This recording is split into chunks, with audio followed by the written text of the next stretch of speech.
Kasabay ng summer, siniguro ng Department of Foreign Affairs ang mas maayos na pagbibigay serbisyo para sa kanilang mga kliyente, lalo na ngayong panahon ng tag-init.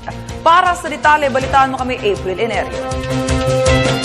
Sa harap ng mainit na panahon at ng bahagyang napatagal na pagpapalabas ng mga pasaporte sa unang 2 linggo ng Abril, siniguro ng Department of Foreign Affairs o DFA ang maayos at mabilis na pagpoproseso ng mga aplikasyon at renewal sa DFA Asiana o sa Office of Consular Affairs nito.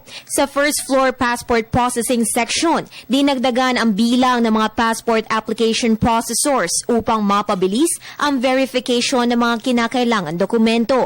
Ang pagbabayad at pagkuha ng biometrics ng mga aplikante ay isasagawa naman sa ikalawang palapag sa may Passport Enrollment Center.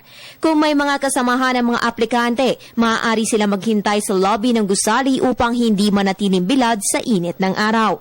Naglagay rin ang DFA ng mga help desk sa lobby para sa mga katanungan, partikular na sa usaping passport releasing, lalo na ngayong isinasagawa ang maintenance ng e-passport system ng kagawaran.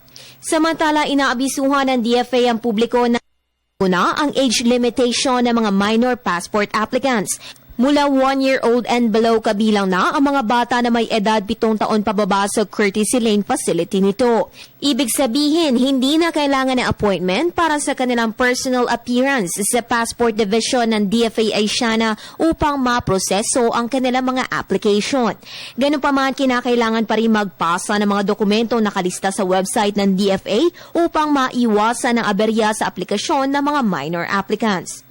Bukas ang DFA Asiana mula alas 7:30 ng umaga hanggang alas 6 ng gabi, Lunes hanggang Biyernes, maliban na lamang sa public holidays. Para sa Telebisyon ng Bayan, April Enerio.